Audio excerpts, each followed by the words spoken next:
Assalamualaikum dan salam sejahtera.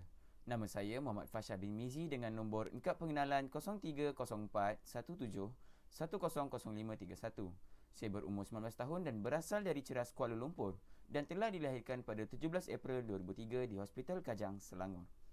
Saya telah menamatkan pengajian di sekolah menengah pada 2020 di Sekolah Menengah Kebangsaan Bukit Jalil, Kuala Lumpur. Semasa peperiksaan PT3, saya mendapat 7A, 2B, 1C. Dan semasa peperiksaan SPM pula, saya mendapat 4A, 1B, 3C. Saya merupakan lepasan program matrikulasi KPM, Sistem 2 Semester di Kolej Matrikulasi Pulau Pinang dan berjaya mendapat PNGK 4.0 dalam jurusan Perakaunan dan turut mendapat band 4 dalam peperiksaan MUET. Saya memilih untuk menyambung pengajian di Universiti Pendidikan Sultan Idris, UPSI, dalam bidang pengurusan perniagaan kerana saya ingin menjadi seorang pendidik pada masa hadapan. Antara kursus yang akan saya pelajari dalam bidang ini adalah salah satunya pengiraan, matematik, perakaunan dan banyak lagi. Malahan, saya ingin menyambung legasi ayah saya yang juga merupakan seorang pendidik di Sekolah Menengah Kebangsaan Bukit Jalil, Kuala Lumpur. Minat saya dalam bidang pendidikan ini adalah disebabkan saya ingin membentuk generasi yang baharu dalam menjamin kemajuan kepada negara suatu hari nanti.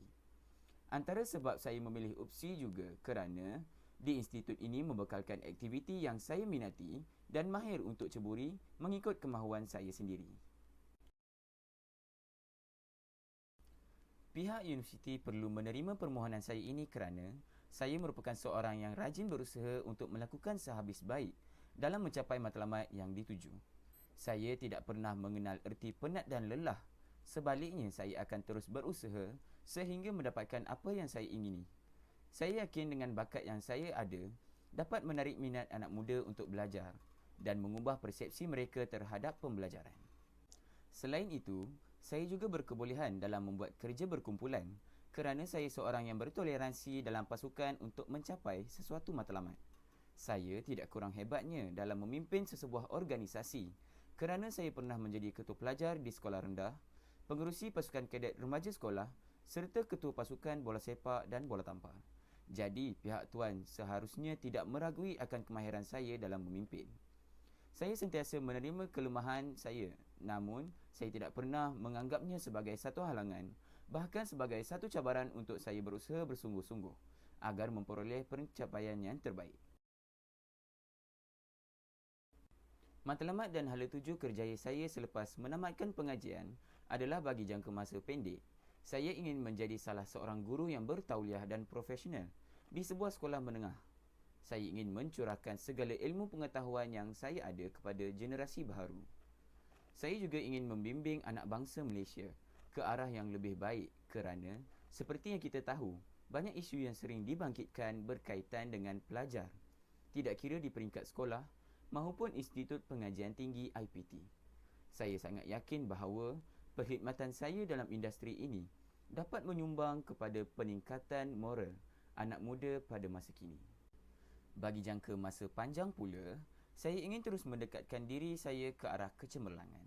Saya ingin memainkan peranan lain dengan menjadi salah seorang pensyarah dalam bidang pendidikan di universiti, terutamanya di Universiti Pendidikan Sultan Idris ini. Dengan kemahiran dan pengalaman yang saya peroleh, saya pasti bidang pendidikan di Malaysia dapat terus membangun, dikenali dan dipandang tinggi oleh masyarakat di negara ini termasuk negara-negara lain. Bagi saya, tidak ada yang mustahil jika kita bergigih berusaha.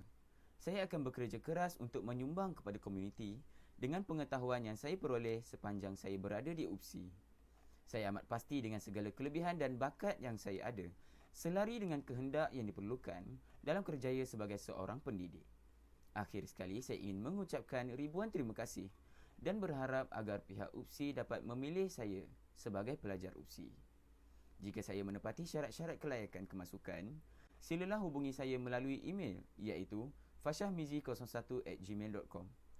Pihak UPSI juga boleh menghubungi saya melalui telefon yang bernombor 0179293383. Sekian, terima kasih dan Assalamualaikum.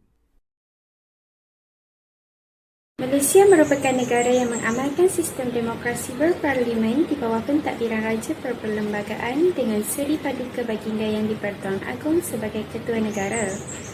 Perlembagaan Persekutuan telah digubal dengan mengadakan syarat-syarat sedemikian untuk membolehkan pelaksanaan sistem ini. Salah satu kriteria sistem demokrasi berparlimen adalah pembahagian kuasa kepada 3 bahagian di dalam pemerintahan, iaitu perundangan, kehakiman dan eksekutif, iaitu bahagian pentadbiran.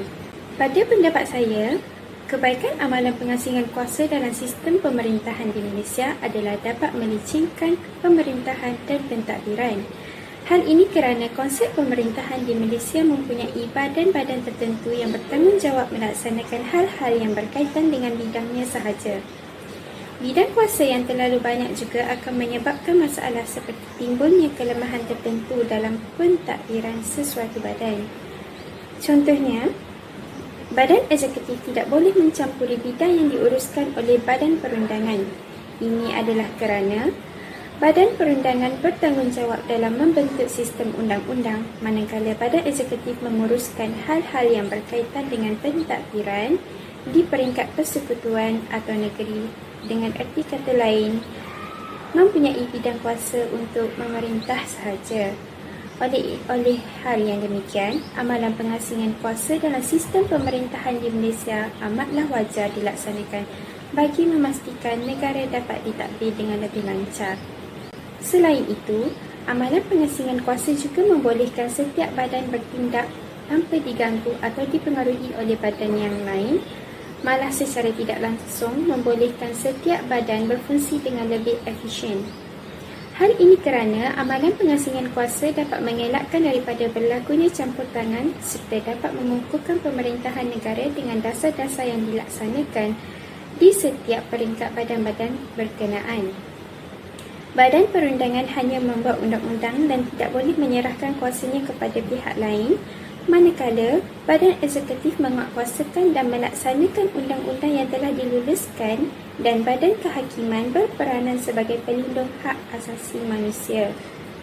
Oleh itu, bidang kuasa yang berlainan antara ketiga-tiga badan ini dapat membentuk kuasa pentadbiran yang lebih cekap dan berkesan sekiranya tiada sebarang campur tangan daripada badan lain. Seterusnya, dapat mengelakkan penyalahgunaan kuasa akibat pemusatan kuasa pada sesebuah badan tertentu. Ini kerana sekiranya kuasa pentadbiran badan eksekutif, legislatif dan judisiari dipusatkan dalam satu badan sahaja, akan terdapat kemungkinan untuk berlaku penyelewengan atau penyalahgunaan kuasa sehingga berlakunya penindasan terhadap rakyat.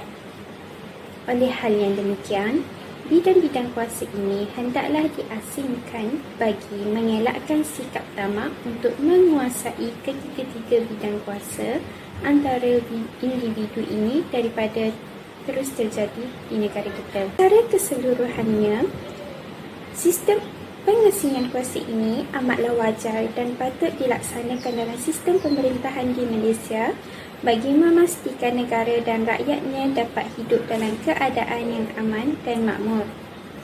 Amalan pengasingan kuasa ini juga harus tetap diteruskan pada generasi akan datang bagi menjadikan negara Malaysia lebih cemerlang, gemilang dan terbilang di persana dunia. Bersatu kita teguh, bercerai kita roboh.